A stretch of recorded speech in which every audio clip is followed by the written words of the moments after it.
எங்கள் பரிசுத்தமும் நீதியும் நிறைந்த எங்கள் தேவாதி தேவனை இந்த நல்ல நாளுக்காக நன்றி. இந்த நாளிலேயும் ஆண்டவரே அப்பா, இந்த பரிசுத்த ஆண்டவரே ஓய்வு நாளை நீர் எங்களுக்கு ஆசீர்வதித்து தாரும். இயேசுவே, உங்களுடைய இரத்தத்தினால் எங்களை கழுவி, என்னை கழுவி, என் முழு குடும்பத்தையும் இரத்தத்திலே நீர் மூடி மறைத்து பாதுகாத்து கொள்ள செபிக்கிறப்பா. ஆண்டவரே, அவரவரை குறித்து நீர் வைத்திருக்கிற உமது சித்தம் நிறைவேற்றப்பட ஒப்பு கொடுக்கிறேன். இரத்தத்தில் மறைத்து கொள்ளும்.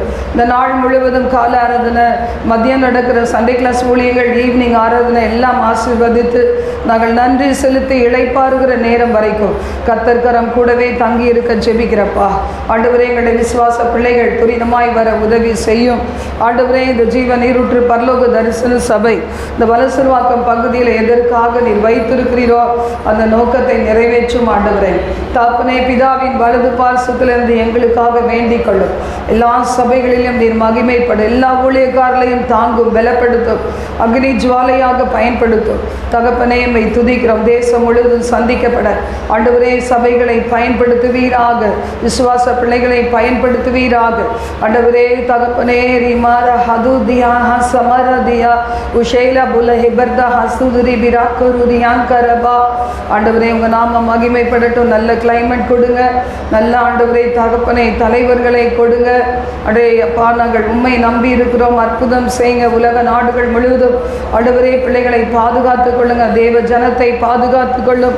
வலது ஆண்டவரை கைக்கும் இடது கைக்கும் வித்தியாசம் அறியாத பிள்ளைகள் உம்மை அறிந்து கொள்ள வழி நடத்துவீராக.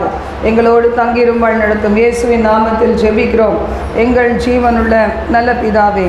ஆமென், ஆமென். ஹalleluya, ஹalleluya. ரிபான சந்துரா பவனதியங்கரபா. அநாதி தேவன் உன் அடைக்கலமே என்கிற பாடலை முதல் பாடலாக நாம் பாடலாம். பவுண்ட் புக்கில் 93. ஹalleluya. அநாதி தேவனு அடைக்கலமே, அவர் நித்திய புயங்களு ஆதாரமே. அநாதி தேவனு அடைக்கலமே, அவர் நித்திய புயங்களு ஆதாரமே. இந்த தேவன் என்றும் உள்ள சதா காலமும் நமது தேவன், மரண பரியந்தம் நம்மை நடத்திடுவார். அநாதி தேவனு அடைக்கலமே, அவர் நித்திய புயங்களு ஆதாரமே.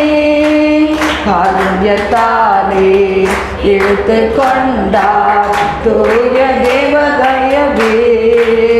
காருண்யத்தாலே இழுத்து கொண்டார் தூய தேவ அன்பே. தேவனாந்திரத்தில் நயம் காட்டியுன்னை இனிதாய் வருந்தி அழைத்தார். இந்த தேவன் என்றும் உள்ள சதா காலமும் நமது தேவன், மரண பரியந்தம் நம்மை நடத்திடுவார். அநாதி தேவனு அடைக்கலமே, அவர் நித்திய புயங்களு ஆதாரமே. காணக பாதை காரிருளில் தூய தேவ ஒளியே. காணக பாதை காரிருளில் தூய தேவ ஒளியே. அழுகை நிறைந்த பள்ளத்தாக்குகளை அருநீரோற்றாய் மாற்றினரே.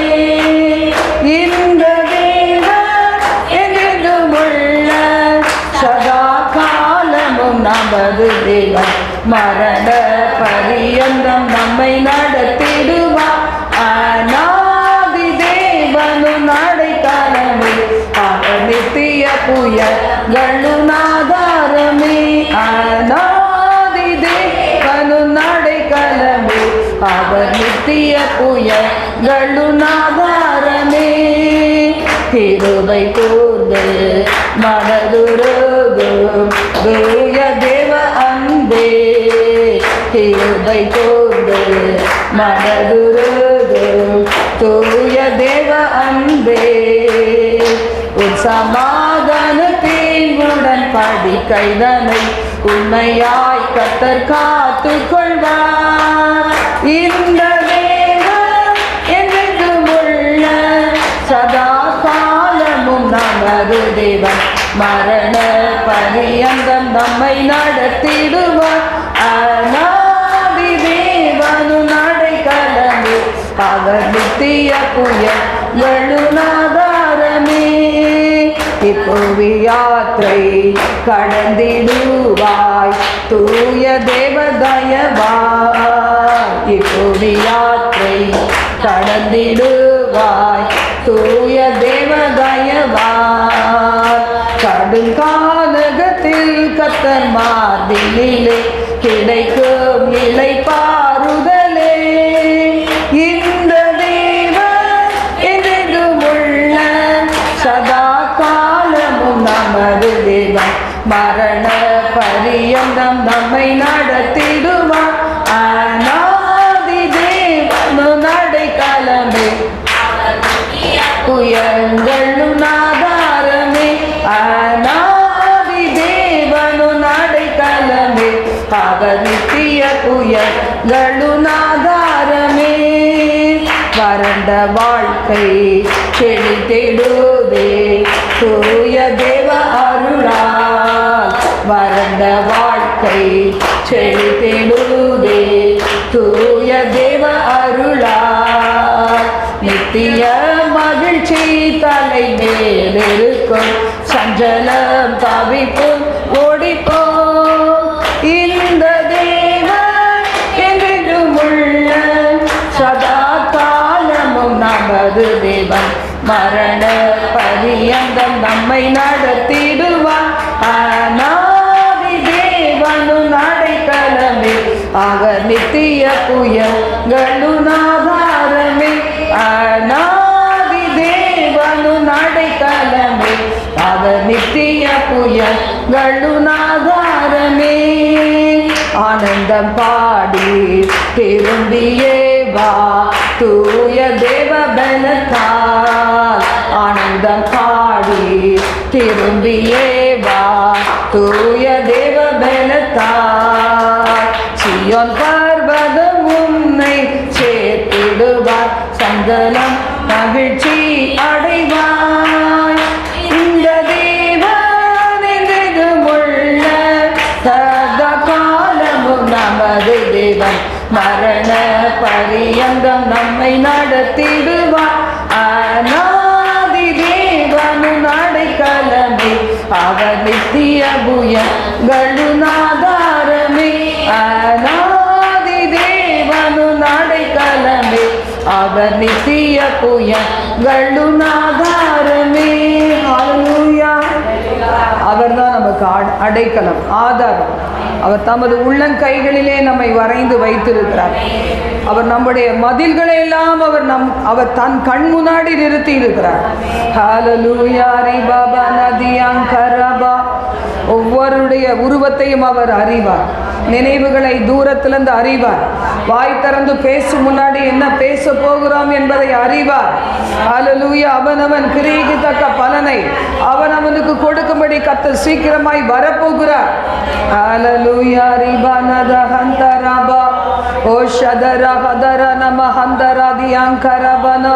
எல்லா வாயை திறந்து இந்த ஒரு வாரம் அளவு என்னை நடத்தினீரே, இத்தனை வயது வரைக்கும் என்னை காத்தீரே. இந்த மாதத்தில் சொல்லப்பட்டது போலவே கர்த்தர் என் ஆத்துமாவை காப்பார், அவர் என்னை எல்லா தீமைக்கும் விலக்கி காப்பார் என்ற வார்த்தையை நாங்கள் நம்பி ஒவ்வொரு நாளும் கிருபையை சார்ந்து கொண்டு ஆண்டவரே ஜெயம் பெற உதவி செய்திருக்கிறீரே. உமக்கு நன்றி ஆண்டவரே, நன்றி நன்றி நன்றி. எங்களை பெருக பண்ணுகிறவரே, வளர பண்ணுகிறவரே, வர்த்திக்க பண்ணுகிறவரே, உமக்கு நன்றி.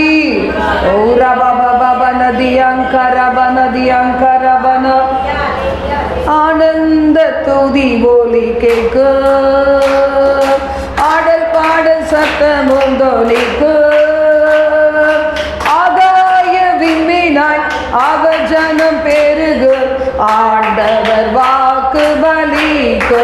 ஆகாய விண்மீனாய் ஆக ஜனம் பெருகு, ஆண்டவர் வாக்கு பலிக்கு. மகிமைப்படுத்துவேன் என்றாரே, மகிமையின் வாசம் பெரிதே.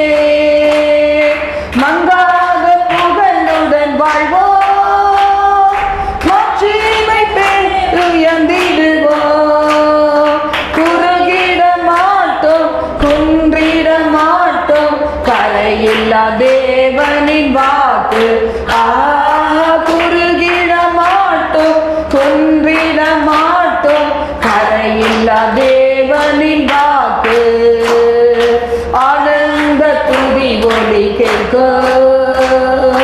ஆடல் பாடல் சத்தமும் தொனிக்கும், ஆகாய விண்மீனாய் அவஜனம் பெருகும், ஆண்டவர் வாக்கு பலிக்கும்.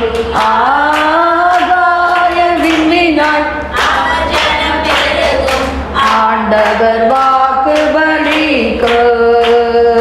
யாக்கோபு நடுங்கிடுவானோ, யாக்கோபின் தேவன் துணையே, அமெரிக்கை வாழ்வை அழைப்போ, ஆண்டவர் மார்பில் சுகிப்போ. பதராத வாழ்வும் சிதறாத மனமும் பரிசாக தேவன் அருள்வார். பதராத மனமும் சிதறாத வாழ்வும் பரிசாக தேவன் அருள்வார்.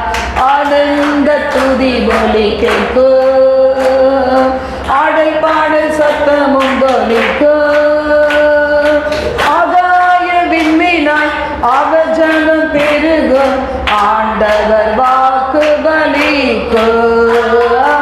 ஆகாய விண்மீனாய் அவஜனம் பெருகும், ஆண்டவர் வாக்கு பலிக்கும். ஆராத காயங்கள் ஆறு, ஆரோக்கிய வாழ்வினில் மூடு, ஆட்சியை தேற்றும் நல்நாதர், பூச்சியை பாதம் தரிப்போம். அநாதி தேவன் அடைக்கலம் பாரில் அநாதை ஆவதே இல்லை.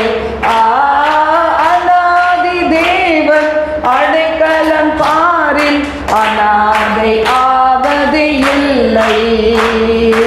ஆனந்த துதி ஒலி கேட்கும், ஆடல் பாடல் சத்தமும் தொனிக்கும், ஆகாய விண்மீனாய் அவஜனம் பெருகும், ஆண்டவர் வாக்கு பலிக்கும். ஆகாய விண்மீனாய் அவஜனம் பெருகும், ஆண்டவர் வாக்கு பலிக்கும். காப்போற்றும் தேவன் நம் தேவன், பாரியில் வேறில்லை பாக்கியம். நிறைந்த ஜனங்கள் என்றாரே, வேறென்ன வாழ்வினில் வேண்டும். பிள்ளைகளும் சபையும் பிதா முன்பில் நிலைக்கும், பரிசுத்தர் மாளிகை எழும்பும். பிள்ளைகளும் சபையும் பிதா முன்பில் நிலைக்கும், பரிசுத்தர் மாளிகை எழும்பும். ஆனந்த துதி ஒலி கேட்கும், ஆடல் பாடல் சத்தமும் தொனிக்கும், ஆகாய விண்மீனாய் அவஜனம் பெருகும், ஆண்டவர் வாக்கு பலிக்கும். ஆகாய விண்மீனாய் அவஜனம் பெருகும், ஆண்டவர் வாக்கு பலிக்கும். அல்லேலூயா. வாக்களித்த தேவன் உண்மையுள்ளவர். அப்படியே ஆண்டவரே, பிந்தின ஆலயத்தின் மகிமை பெரிதாயிருக்கும் இந்த தேசத்திலே சமாதானத்தை கட்டளையிடுவேன், வெள்ளியும் பொன்னும் என்னுடையது என்று சொன்னீரேன். அப்படியே இந்த ஊழியத்தின் மீது நீர் கிருபை வைத்திருப்பதற்கு ஸ்தோத்திரம் ஆண்டவரே. இந்த நேரத்தை ஆசீர்வதிப்பீராக. வர இருக்க பிள்ளைகளை துரிதமாய் கொண்டு வாரும். தொடர்ந்து பாடல் ஆராதனை வேலை ஆசீர்வதியும் எங்களோடு தங்கிரும். இயேசுவின் நாமத்தில் செபிக்கிறோம் பிதாவே, ஆமென். இந்த நாள் நாம் பார்க்க போகிற செய்தியின் தலைப்பு, தாம் தெரிந்து கொண்ட பிள்ளைகளை கர்த்தரே வழி நடத்துவார், அவரே வழி நடத்துவார் என்கிற தலைப்பில் நம்ம பார்க்க போகிறோம். அதாவது தேவன் தெரிந்து கொள்ளுகிறாங்கல்ல, அவர் ஒரு பிள்ளையை தெரிந்து கொள்ளுகிறார் அப்படின்னு சொன்னால், ஒருத்தவங்களை தெரிந்து கொள்ளுகிறார் என்று சொன்னால் அதனுடைய பின்னணி என்ன இன்றைக்கி இருக்குது தான் தெரியும் எல்லாருக்கும். எங்கே இருந்து எப்படி ஆரம்பித்து எப்படி கொண்டு வருகிறார் அப்படிங்கிறத குறித்து 3வது நாளாக நம்ம பார்த்துட்ருக்குறோம். கர்த்தருக்கு சித்தமான இந்த மாதம் முடிகிற வரைக்கும் இதுலேயே அப்படி பார்த்துட்டு அதில் சில சாட்சிகள் இடையிடையே என்னுடைய சாட்சிகளை சொல்லி ஆண்டவர் சமூகத்தில் ஒரு ஊழியக்காரியாய் தேவன் எப்படி மாற்றினார். ஊழியத்தில் யாரெல்லாம் ஊழியம் செய்ய முடியும், எல்லாராலையும் செய்ய முடியும். ஊழியங்களிலே பல ஊழியங்கள் உண்டு. அதில் தேவன் என்ன செய்கிறாரு, ஒவ்வொருத்தரை அப்பாயிண்ட் பண்ணுறார், வேலைக்கு அமர்த்தி இருக்கிறார். எனக்கும் எங்கேயுமே வேலை கிடைக்கல, அவர் வேலையை கொடுத்து வச்சு சாப்பாடு போட்டு அவர் ஷெல்டர் கொடுத்து ட்ரெஸ்ஸு கொடுத்து காப்பாற்றிட்டு வர்றார். நானும் வேலையாள், வேலைக்காரி, ஆண்டவருக்கு நான் வேலைக்காரி. சரியா? சில பேர் வேலைக்காரின்னு சொல்லிட்டா போதும், கோவம் வந்துடும். என்னை எப்படி செர்வெண்ட்டுன்னு நீங்கள் சொல்லிடலாம், எப்படி கூப்பிடணும்? நம்ம வீட்டில் அதனால தான் எல்லோரும் சிஸ்டர் சிஸ்டர் சிஸ்டர் கூப்பிட்டு கடைசியில் கர்த்தர் நல்லவர். சரி, நம்ம போகலாம் டாபிக்கு. தாம் தெரிந்து கொண்ட பிள்ளைகளுக்கு கர்த்தரே வழிகாட்டுவார். நீங்கள் படித்து முடிச்ச 10th படித்த உடனே என்ன படிக்கலாம் அப்படின்னு சொல்லி என்ன செய்வது? அம்மா அப்பாட்ட கேட்கக்கூடாது, ஆண்டவர்கிட்ட கேட்கணும். அப்படி தானே? ஒரு பொண்ணு வேணுமா, 16 வயசுலேருந்து ஜெபம் பண்ணிடுங்க. பொண்ணாக இருந்தாலும் சரி, பையனாக இருந்தாலும் சரி, கடவுளே என் வாழ்க்கையை நீர் கண்ணோக்கி பார், நல்ல நீர் எங்கே செலக்ட் பண்ணி வச்சுருக்கிறீரோ ப்ராக்கெட் போட்டு எனக்காகவே ஏற்ற சமயத்தில் கொண்டு வந்து இணைத்தரலும். 16 வயசு யாரெல்லாம் இருக்கிறீங்க? ஒன்று தான் தூக்குது. சரி, 16 வயசு ஜெபம் பண்ண ஆரம்பிச்சிடு. அதுக்காக நீ தேடாத, அதுவே வரும். சரியா? 16 வயசு ஆயிடுச்சு, நீ இப்போவே தேடிட்டேன்னு வச்சுக்கோ, 20 வயசில் எல்லாம் முடிஞ்சு போயிடும், தாத்தாவாக வேண்டியது தான். அதனால் தேடிக்காதீங்க, கர்த்தரை கொண்டு வருவார். இதில் நியாயாதிபதிகள் அதிகாரத்தை நம்ம வாசிக்கும்போது 7ஆம் அதிகாரம் முதல் 7 வசனங்கள். 7ஆம் அதிகாரம் முதல் 7 வசனங்கள். அப்பொழுது கிதியோனாகிய யெருபாகாலும் அவனோடு இருந்த ஜனங்கள் யாவரும் காலமே எழுந்து புறப்பட்டு ஆரோத் என்னும் நீரூற்றின் கிட்ட பாளையம் இறங்கினார்கள். மீதியானியரின் பாளையம் அவனுக்கு வடக்கே மூரே மேட்டிற்கு பின்னான பள்ளத்தாக்கிலே இருந்தது. அப்பொழுது கர்த்தர் கிதியோனை நோக்கி, நான் மீதியானியரை உன்னோடு இருக்கிற ஜனத்தின் கையில் ஒப்புக் கொடுக்கிறதற்கு அவர்கள் மிகுதியாய் இருக்கிறார்கள். என் கை என்னை ரட்சித்தது என்று இஸ்ரவேல் எனக்கு விரோதமாக வீம்பு பேசுகிறதற்கு இடமாகும். இதில் நம்ம பார்க்கும்போது இஸ்ரவேல் ஜனங்கள் எப்பெல்லாம் பாவம் செய்கிறாங்களோ அப்பெல்லாம் தேவன் என்ன செய்தாரா? எதிரிகள் கரத்தில் ஒப்பு கொடுத்தார். இந்த இடத்துல பார்த்தீங்கன்னா இந்த நாளில் இந்த போர்ஷனில் யார் கையில் ஒப்பு கொடுக்கிறார்? மீதியானியரின் கரத்தில் ஒப்பு கொடுக்கிறார். இஸ்ரவேல் ஜனங்களை மீதியானியர் கரத்தில் ஒப்பு கொடுக்கிறார். நீங்கள் நினச்சி பார்க்கணும், ஏன் எனக்கு யுத்தம் வருது? இல்லை பாருங்கள், யுத்தங்கள் நிறைய நேரத்தில் நம்ம வாழ்க்கையில் கூட பார்த்தீங்கன்னா அசால்ட்டாக இருந்துடும். யுத்தம் ஏன் வருது? காரணமே இல்லாத காயங்கள் ஏன் வருது? யுத்தம் ஏன் வருது? என்னுடைய வாழ்க்கையில் பிரச்சனைகள் ஏன் வருது? சில நேரத்தில் ஆண்டவர் ஏன் வியாதி அனுமதிக்கிறார்? நான் அடிக்கடி யோசித்து பார்ப்பேன் ஆண்டவருடைய சமூகத்தில். அது மாதிரி தேவ பிள்ளைகள் என்ன செய்யணும்? யோசித்து பார்க்கணும். ஒரு அடி பட்ட உடனே தொடச்சி போட்டுட்டு 2வது அடி 3வது அடி 10 அடி பட்டாலும் திருந்தாமல் இருக்கக்கூடாது. ஒரு அடி ஆரம்பத்தில் பட்ட உடனே ஒரு வீழ்ச்சி வரும்போது ஒரு அடி படும்போது என்ன செய்யணும்? ஆண்டவர்கிட்ட நம்ம போய் சரண்டர் ஆகிடணும். அப்படி தான் என்ன செய்தார்? என்னுடைய வாழ்க்கையில் தகப்பன் தன் பிள்ளையை நேசிக்கிறது போல கர்த்தர் எவனிடத்தில் அன்பு கூறுகிறாரோ அவனை சிட்சிக்கிறார் என்ற வசனத்தின்படி கர்த்தர் என்னை நான் நினச்சதெல்லாம் நல்ல ஜாலியாக வாழணும்னு நினச்சேன். எப்படி வாழணும்? ஜாலியாக வாழணும். கல்யாணம் பண்ணி வச்சுட்டாங்க, வேணானாலும் பண்ணுவாங்க, அது அம்மா அப்பாவுடைய வழக்கம். பண்ணிட்டாங்க, இப்போ இனிமேல் எப்படி வாழணும்? ரொம்ப சந்தோஷமாக வாழணும். நமக்கு என்ன தெரியும்? பின்னாடி இருக்க பேக்ரவுண்ட்லாம் தெரியாது பார்த்தீங்களா? அப்படி தான் ஒரு பொண்ணும் ஒரு பையனும் கல்யாணம் முடிச்சு போகிறாங்க.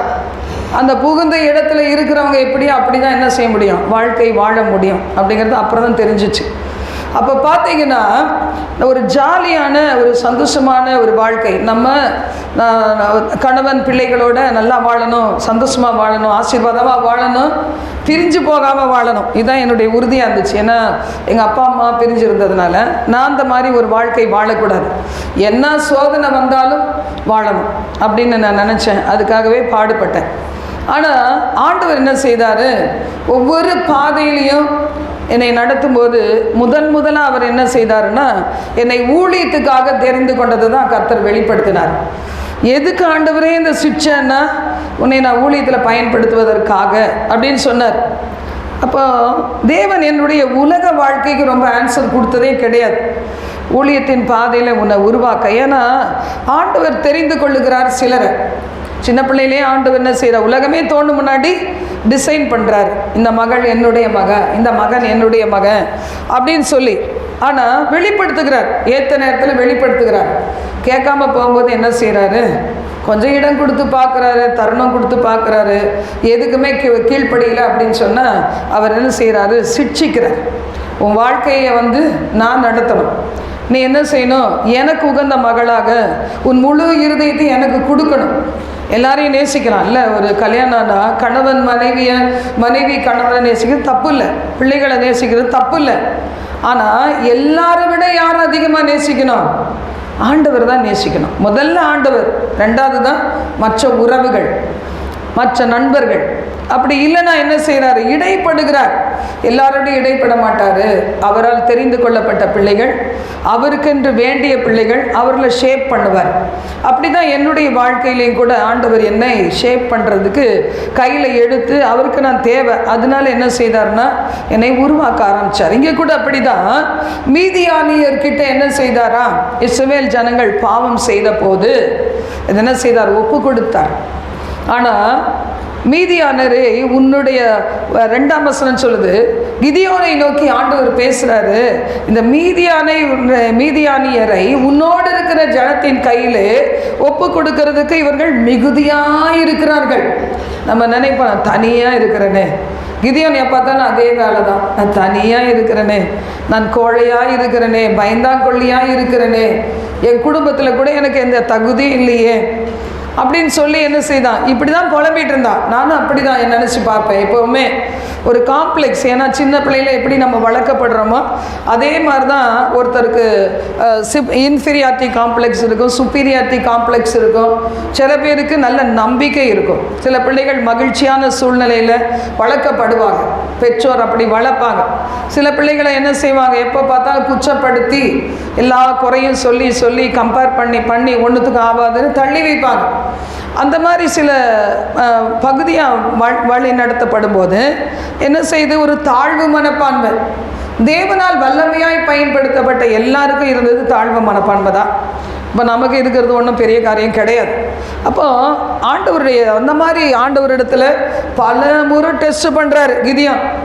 ஆரம்பத்துலேருந்து டெஸ்ட் பண்ணுறாரு. ஆண்டவர், என் கூட நீர் பேசுனது நீர் தானா? அப்படின்னா கொஞ்சம் வெயிட் பண்ணோம், நமக்கு சாப்பாடு கொண்டு வரேன். இன்றைக்கி அப்படி தான் தேவனை நம்ம ரொம்ப சோதிக்கிறோம். பல முறை சோதித்தார். எத்தனை முறை சோதிச்சிருப்பார் பாருங்கள். என்னால் நின்றுக்கிட்டு இதை திறந்து உங்களுக்கு சொல்ல முடியல.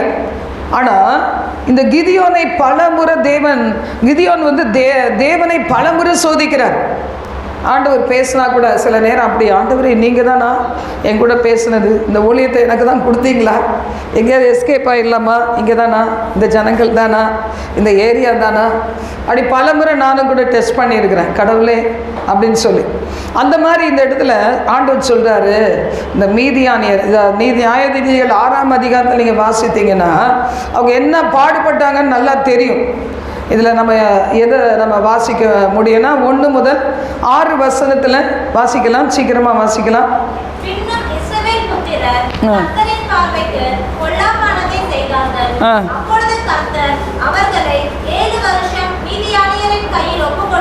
எதிரிகள் கரத்தில் எதுக்காக ஒப்பு கொடுத்தார்?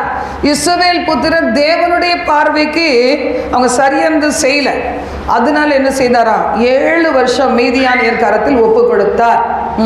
மீதியானியரின் கை இஸ்ரவேலின் மேல் பலத்து கொண்டபடியால் இஸ்ரவேல் புத்திரர் மீதியானியர் நிமித்தம் தங்களுக்கு மலைகளில் உள்ள கெபிகளையும் குகைகளையும் அரணான ஸ்தலங்களையும் அடைக்கலங்களாக்கி கொண்டார். நம்ம மேல யாரு கை உயரக்கூடாது? சத்துருவின் கை உயரக்கூடாது. சபையில் நம்ம கவனமாக இருக்கணும். சத்துருவின் கை உயரக்கூடாது. பண ஆசையின் கை, இச்சையின் கை உயரக்கூடாது. உலகம் உயரக்கூடாது. எந்த உறவுகளும் பந்த பாசங்களும் ஆண்டவருக்கு மேலே உயரக்கூடாது. இந்த இடத்துல மீதியானியரின் கை இவர்கள் மேலே உயர்ந்ததுனால அவங்க வீட்டை விட்டு எங்கே போயிட்டாங்க? காட்டுக்கு போயிட்டாங்க, குகைக்கு போயிட்டாங்க. அது எங்கே இருக்குதோ அங்கெல்லாம் போய் ஒளிஞ்சிக்கிட்டாங்க. எங்கே அந்த எதிரிகள் வரமாட்டாங்க, பார்த்து பார்த்து பார்த்து ஒளிஞ்சு கிடந்தாங்க. நம்ம ஒளிஞ்சு கிடக்கிறது கிறிஸ்துவ பிள்ளைகளுக்கு வாழ்க்கை கிடையாது. ஆண்டவர் சொல்றாரு, உன் முகத்தை எனக்கு காண்பி, உன் முக ரூபத்தை எனக்கு காண்பி அப்படின்னு சொல்றார். உன் முக்காட்டுக்கு நடுவில் உன் முகம் அவ்வளவு அழகாக இருக்கிறது சொல்றார். சில பேருக்கு முக்காட்டு போட பிடிக்கவே பிடிக்காது, பார்த்தீங்களா? நீங்கள் பரவாயில்ல, எல்லாரும் போட்டிருக்கிறீங்க. சில பேர் என்ன செய்வாங்க, முக்காடு போட அதை போட இருக்காங்க. ஒருத்தர் திருஷ்டி பட்டிகாரம் இருக்கணும்ல, முக்காடு போட்டால் அழகு போயிடும் நினைப்பாங்க. ஆண்டவர் சொல்ற, முக்காட்டின் நடுவே உன் முகம் எப்படி இருக்கு? வெடித்த மாதுளம் பழத்தை போல இருக்கிறது. அவர் நம்மளை பார்க்குற விதமே வேற. இந்த உலகம் என்ன பார்க்கும், நீ என்ன வந்துட்டியா, நீ தான் கிடச்சியா, எனக்கு வேற எவ்வளவு கிடச்சுன்னா நல்லா இருக்குமே அப்படின்னு பார்க்கும். ஆனால் ஆண்டவர் பாருங்களேன், நம்ம முகத்தில் வித்தியாசமான சாயலை பார்க்கிறார். எத்தனை பேர் ஜெபிக்கிறீங்களோ அவ்வளோ அழகாக இருப்பீங்க. ஜெபிக்கிறவங்கள முக்காடு போடுறவங்க சொல்லலை, சும்மாவே முக்காடு போட்டு அலையிறவங்க நிறைய பேர் இருக்கிறாங்க. ஆனால் அவங்கள சொல்லலை, ஜெபிக்கிறவங்க தேவ சமூகத்தில் பல மணி நேரம் ஆண்டவர் சமூகத்தில் அவரையே நோக்கி பார்க்குறீங்கன்னா ஒரு அழகு காணப்படும்.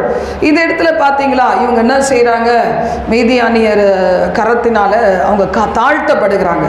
குகையில் போய் என்ன செய்கிறாங்க, அடைக்கலமாகி கொள்ளுகிறாங்க. அடுத்தது 3ஆம் வசனம்.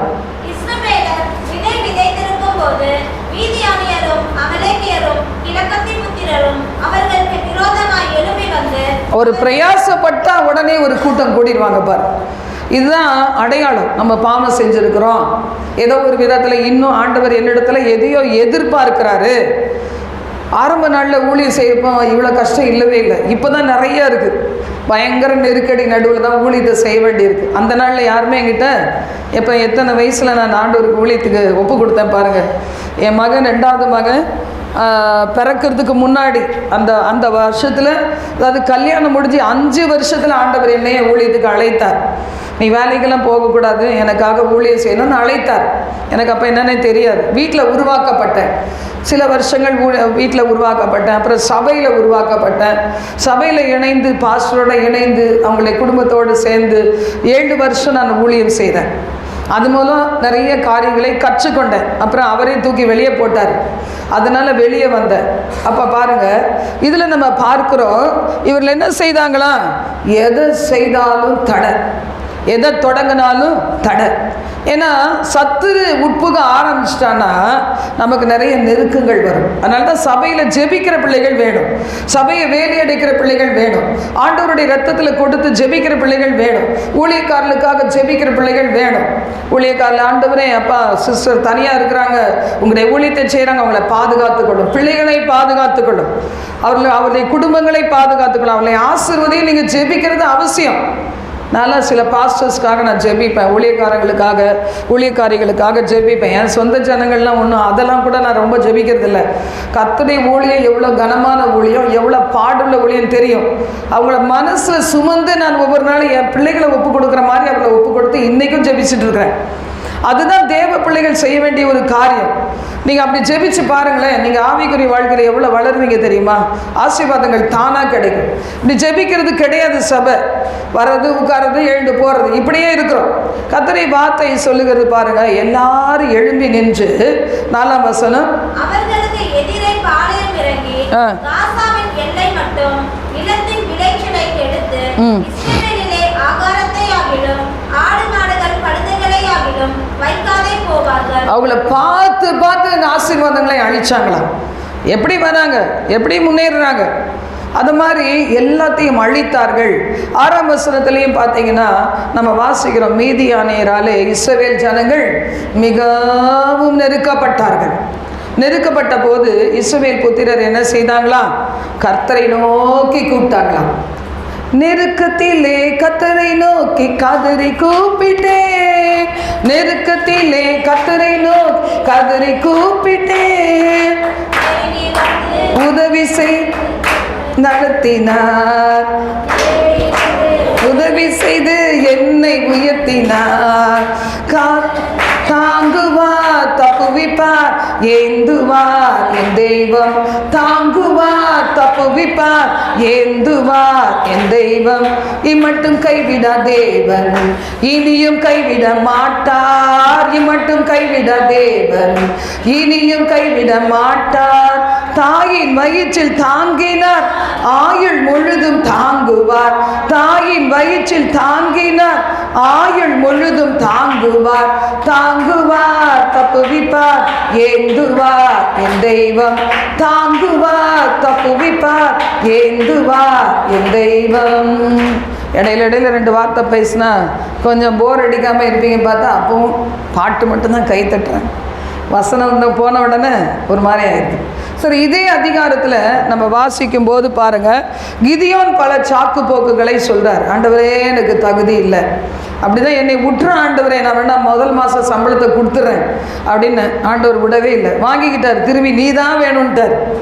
நான் ஆண்டவர்கிட்ட சொன்னேன், ஆண்டவரே என்ன பண்ணுறது, உங்களுக்கு கொடுக்க வேண்டிய நேரத்தை கொடுத்துட்றேன், எக்ஸ்ட்ரா இருக்க நேரம்லாம் எனக்கு தாங்க நான் கேட்டேன் ஆண்டவர்கிட்ட. அவர் சொன்னார், இல்லை இல்லை நீ முழுவதும் எனக்கு வேணும். 24/7 சொல்லுவாங்க, அப்படி தான் இப்போ நடத்திட்டு வர்றார். நான் என்ன செய்யணும், தேவனுக்கு எப்போதும் ஆயத்தமாக இருக்கணும்னு விரும்புகிறேன். இந்த இடத்துல நம்ம வாசிக்கும் போது 16-17 வாசிப்போம். நியாயாதிபதிகள் 6:16-17. ஒரே மனுஷனை முறியடிப்பது போல இந்த அடுத்த அதிகாரத்திலையா அந்த அதிகாரத்திலேன்னு தெரியல, மீதியானியர் எப்படி இருந்தாங்களாம், பெரும் கூட்டமாக இருந்தாங்களாம். எப்படி இருந்தாங்க, கடற்கரை மணலத்தனையாக இருந்தாங்களாம். கடற்கரை மணலத்தையான ஜனங்கள் மீதியானியர். விமாலர சந்தரபா நேரம் ஆச்சுன்னா வெளியே போயிடும். நேரம் ஆயிடுச்சுன்றவங்க வெளியே போகலாம். ஒருவேளை உங்களுக்கு வேலைகள் இருக்கலாம், வெளியே தயவு செய்து போங்க, நீங்கள் போகலாம். வாசிங்க. எதில் 5ஆம் வசனம்? 6ஆம் அதிகாரம் 5ஆம் வசனம்.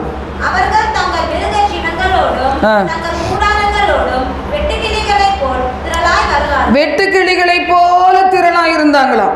இன்னொரு இடத்துல சொல்லியிருக்கு, கடற்கரை மணலை போல் திரளாக இருந்தாங்களாம்.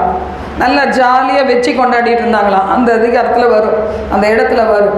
வெற்றி கொண்டாடி வெற்றி கழிப்பில் என்ன செய்தாங்களாம், படுத்துக்கொண்டு ஜாலியாக தண்ணி அடிச்சுட்டு இருந்தாங்களாம். அப்போ தான் பார்த்தீங்கன்னா ஆண்டவர் சொல்கிறாரு, கிதியோன் கிட்ட சொல்கிறாரு, அந்த ஜனங்களை நான் ஒப்பு கொடுப்பேன், நீ வேணா உனக்கு பயமாக இருந்தால் யாரையாவது அனுப்பு. எத்தனாவது அதிகாரம்? 7வது அதிகாரம். வாசிங்க.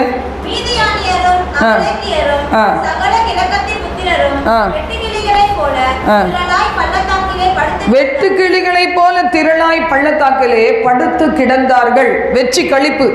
சில நேரம் ஒரு சின்ன காரியம் நடந்துருச்சுன்னா போதும், ஒரே வெற்றி கழிப்பு. பிரியாணி சாப்பிடணும், நல்லா ஐஸ்கிரீம் சாப்பிடணும், படுத்து நல்லா தூங்கணும். 4 நாளைக்கு, ஒரு நாள் தான் பரவாயில்ல, கொஞ்ச நேரம் தூங்கினா பரவாயில்ல, நல்லா வெற்றி கழிப்பு. அப்போ தான் வருவான். எப்படா எதிரி பார்ப்பான், எப்படா இது ஜெபக்குறைவு இருக்குது, எப்போ வேதம் வாசிக்கலை, எப்போ கொஞ்சம் சினிமாவை பார்க்குது, உத்து வந்துடுவான் அட்டண்டன்ஸ் கொடுக்கறதுக்கு. அப்படி வருவான். இப்போ இதில் நம்ம பார்க்குறோம், வாசிப்போம்.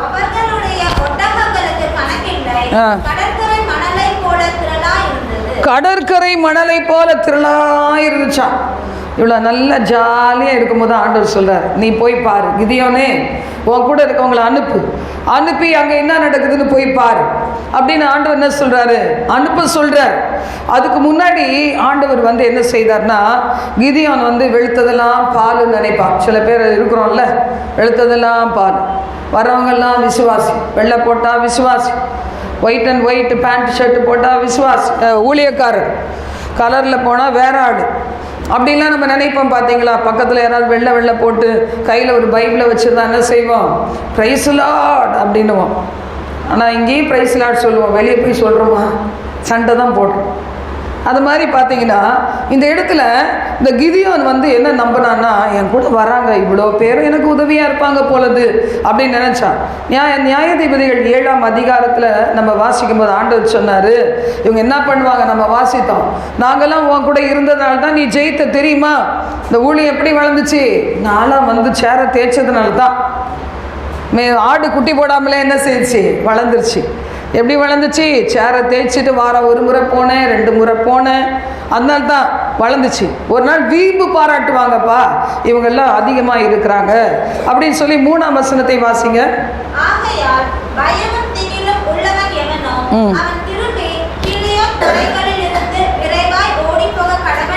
பயமும் திகிலும் உள்ளவன் ஓடிப்போ அப்படின்னு சொன்ன உடனே என்ன செய்தாங்களா, எத்தனை பேர் போனாங்க, 10,000 பேர் திரும்பி போய் விட்டார்கள். 10,000 பேர் மீதியானியரை பாருங்க 22,000 பேர், 22,000 தமிழ் கொஞ்சம் மிஸ்டேக் ஆயிரும். 22,000 பேர் ஓடி போயிட்டாங்க. பயம் யாருக்கு இருக்குது, திகில் இருக்குது, யாருக்கு இருக்குது, ஓடி போயிட்டாங்க. மீதி பேர் எத்தனை பேர் இருக்காங்க? 10,000 அது 10,000 பேர். அந்த 10,000 பேர் கூட ஆண்டு சொல்லிட்டார், இது கூட ரொம்ப அதிகம். தண்ணீர்கள் அண்டையில் கொண்டு போ, நடத்துக்கிறேன். தண்ணீர்கள் அண்டையில் இவங்களெல்லாம் கூட்டிகிட்டு போ. உடனே இவங்க கூட்டிகிட்டு போகிறார், கிதியோன் கூட்டிகிட்டு போகிறார். அது மாதிரி தான் சில தண்ணீர்னா என்னது, தண்ணீர் வெள்ளம் அதெல்லாம் சொன்னீங்கன்னா அது உபத்திரவத்தை குறிக்குது, உபத்திரவத்தின் பாதை. அது மாதிரி தண்ணீர்கள் அண்டையில் கொண்டு போ. உடனே என்ன செய்கிறாங்க, தண்ணியை குடிக்க சொல்லு. ஆண்டவர் முதலே சொல்லிடுறார், நக்கி குடித்த ஜனங்களாலே நான் என்ன செய்வேன், மீதியானியரை ரட்சிப்பேன், உன்னோட இருந்து நான் ரட்சிப்பேன்னு சொல்கிறேன். அது வாசிப்போம்.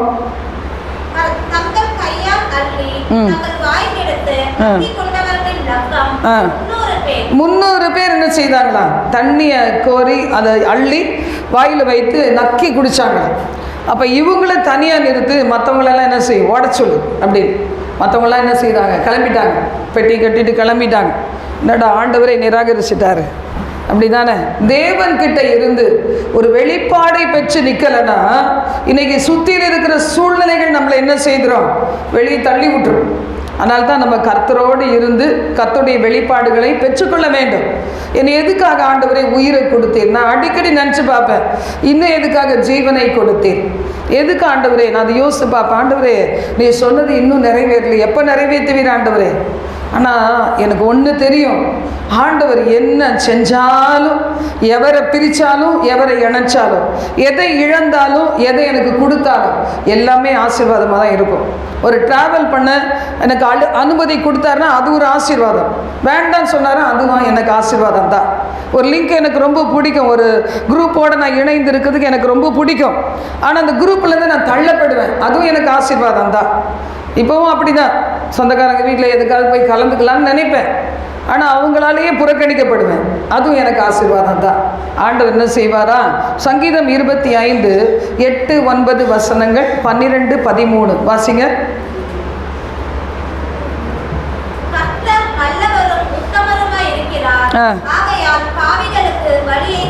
கர்த்தர் நல்லவரும் உத்தமருமாய் இருக்கிறார், அதனால தான் பாவிகளுக்கு தமது வழியை தெரிவிக்கிறார்.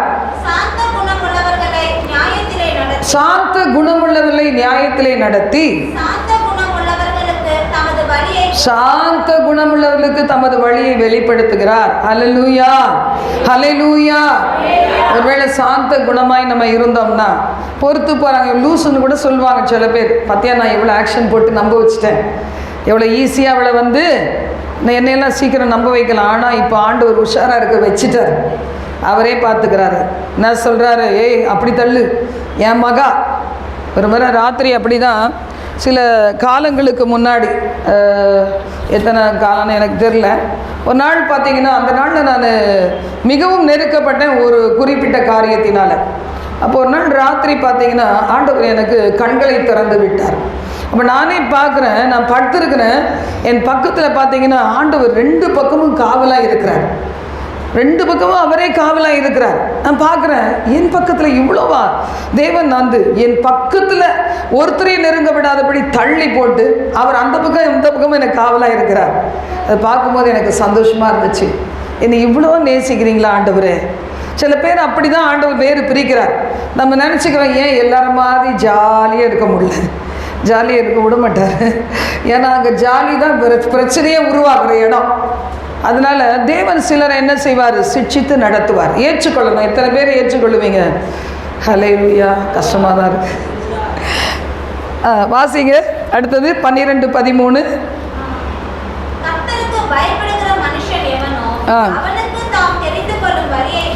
கர்த்தருக்கு பயப்படுகிற மனுஷன் எவனோ அவனுக்கு தான் தெரிந்து கொள்ளக்கூடிய வழியை போதிப்பார். அவன் ஆத்துமா நன்மையில் தங்கும், அவன் சந்ததி பூமியை சுதந்திரிக்கும். இதான நமக்கு தேவை.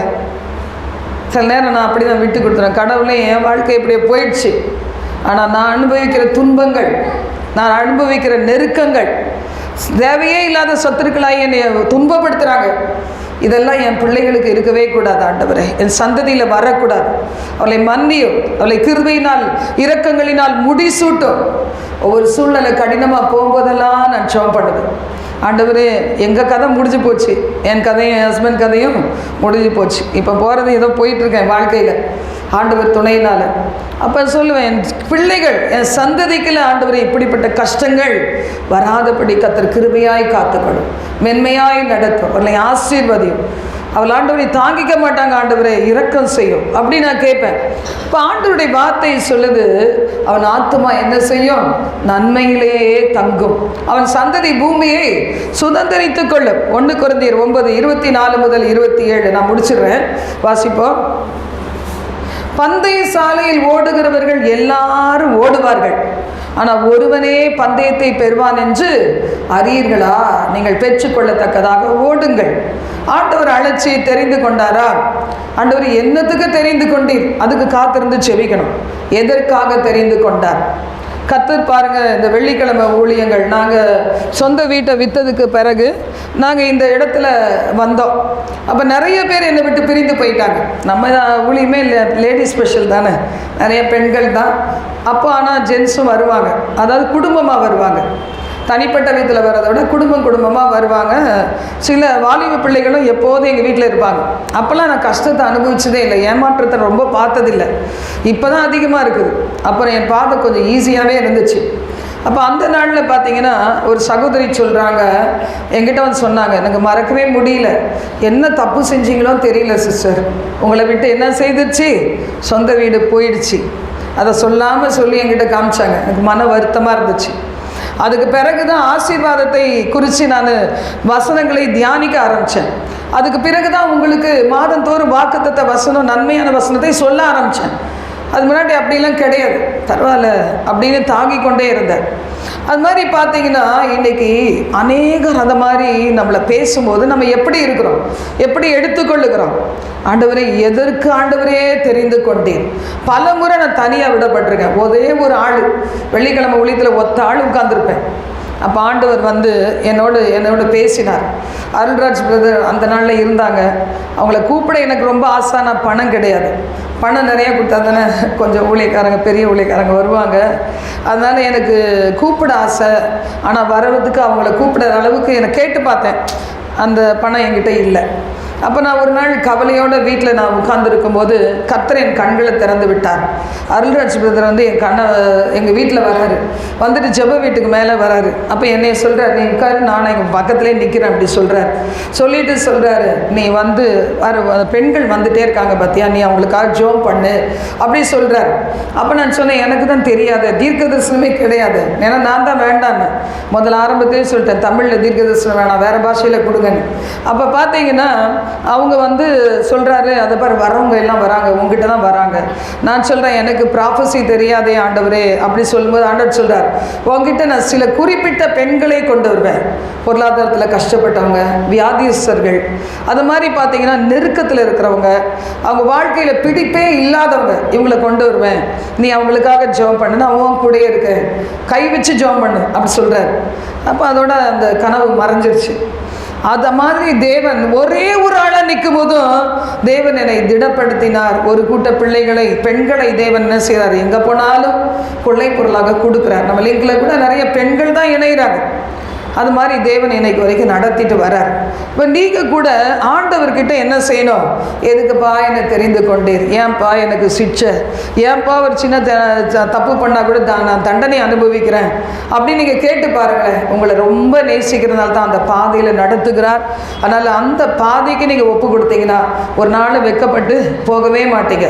அப்போ ஆண்டவர் அந்த இடத்துல சொல்கிறாரு, இந்த 300 பேரை கொண்டு நான் இந்த மீதியானியரை முறியடிப்பேன் அப்படின்னு சொல்கிறாரு. மீதி நம்ம பார்த்துருக்குறோம். அதனால் எழுந்து நிற்போம் ஆண்டவர் சமூகத்தில்.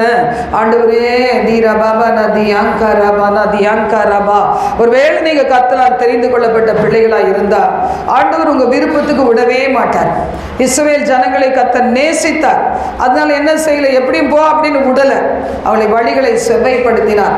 செம்மையாக நடக்கும்போது, கீழ்ப்படிந்து நடக்கும்போது, தீர்க்கதரிசிகளின் வார்த்தைகளுக்கு கீழ்ப்படிந்து நடந்த போது அவங்க எப்படி இருந்தாங்க?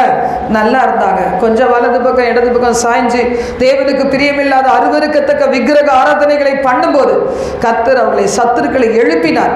அது மாதிரி தான் சில நேரம் நமக்கு வியாதிகளோ நெருக்கங்களோ தேவையில்லாத சத்துருக்களோ சில நேரத்தில் வர்றாங்க. ஆண்டவரே எங்களிடத்துல ஏதாவது தவறு இருந்தால் மன்னிச்சிருங்க. நீ கேட்பீங்களா? என்னை கொண்டு இவ்வளோ பெரிய ரட்சிப்பு, இவ்வளோ பேருக்கு ஆசீர்வாதமா என்னை வைப்பீரா ஆண்டவரே? நினைச்சு பாருங்க. நம்ம குடும்பம்லாம் ஒரு நாள் நம்மளை தள்ளிடும். வீட்டு கட்டவில் என்ன செய்வாங்க? ஆகாதுன்னு தள்ளிடுவாங்க. அந்த கல் தான் மூளைக்கு தலைக்கல். நீங்க அதை உணர்ந்தீங்கன்னா ஆசீர்வாதமா இருப்பீங்க.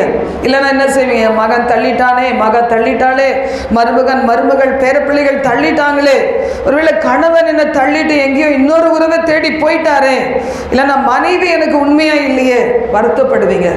என் பேரப்பிள்ளைகளுக்காகவே வாழ்ந்தனே, சம்பாதிச்சனே, என் பேரப்பிள்ளைகள் என் மேலே அன்பா இல்லையேன்னு நினச்சி பார்ப்பீங்க.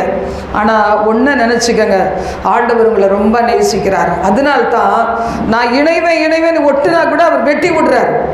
ஆண்டவரே என்னை யாருக்கெல்லாம் ஆசீர்வாதமாக வைக்க, கண்ணை மூடுங்கம்மா, ஜெபம் பண்ணுங்க. வேடிக்கை பார்க்குற இடம் இல்லை. ஹalleluya ரிமாலர சந்தரதி அங்கரபனா. எல்லாம் கண்ணை மூடி வாய் திறந்து கூப்பிடுங்க.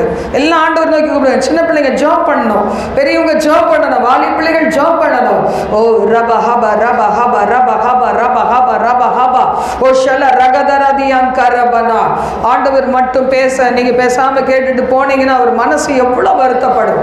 சொல்லுங்க, ஆண்டவரே அப்பா எனக்கு நீ தெரிந்து கொண்ட வழியை போதி, என் வாழ்க்கை மட்டும் ஏன் இப்படி வித்தியாசமாய் போகுதுன்னு சொல்லி பல காலம் நான் கேட்ட கேள்வி இங்க இருக்கிற ஒரு சிலர் கேட்குறாங்கப்பா.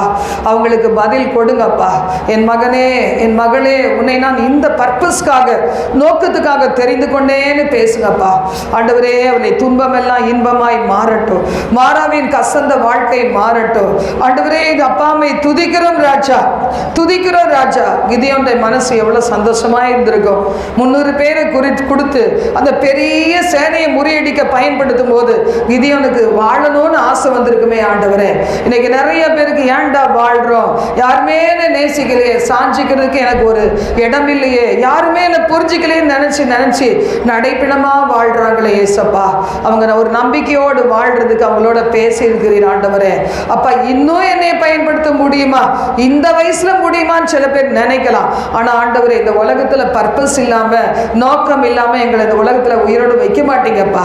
அந்நியர் கருத்துல விட்டு விடாம நாங்கள் உமக்காக வாழும் வாழ்க்கை முடிந்த உடனே எங்களை உங்களுடைய ஆட்சியத்தில் சேர்த்துக் கொள்ளுவீர் ஆண்டவரே. தகப்பனே ரிமாலபா ரதியான்கரபா.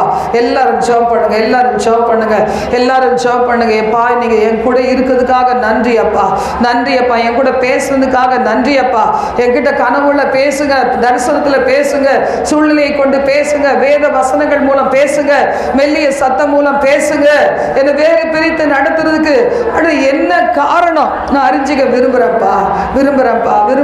சொல்லுங்க ஆண்டவரே. நீங்க பக்கத்துல இருந்து அவங்களுடைய சத்தத்தை கேட்குறீங்கப்பா, அவளை அங்கலாய்ப்பை கேட்குறீங்கப்பா. நீங்க அவங்களுக்கு பக்கத்துல இருந்து வெளிப்பாடுகளை கொடுப்பீராக. ரிமால பரதி அங்கரபா. சத்தத்தை ரைஸ் பண்ணலாமே, மைக் வேணுமா உங்களுக்கு? ஆண்டவர் உங்க சத்தத்தை கேட்க விரும்புகிறார். என்னை நோக்கி கூப்பிடுன்னு சொல்லி இருக்கிறார். நெருக்கத்திலே கூப்பிடுங்க. அழுது என்ன பிரயோஜனம்? இதான் வாழ்க்கை. ரிபாபா ரபா ஹபா ரபா ஹபா ரபா ஹபா ஓ ஷல்லா ரிகதனமி அங்கரபா தி அங்கரபா. ஆண்டவரே உம்முடைய பிள்ளைகள் ஜெயமுள்ள வாழ்க்கை வாழட்டும், நம்பிக்கை நிறைந்த வாழ்க்கை வாழட்டும், நல்லாரோக்கியத்தோடு கூடிய தீர்க்காயுசு காலங்களோடு உங்க சித்தத்தை செய்வார். குடும்பங்களாய்மை சேவிக்கட்டும். எல்லாவித நன்மைகளால் நிரப்புங்க, ஆசீர்வதிங்க. இயேசுவின் நாமத்தில் ஜெபிக்கிறோம் பிதாவே. ஆமென், ஆமென்.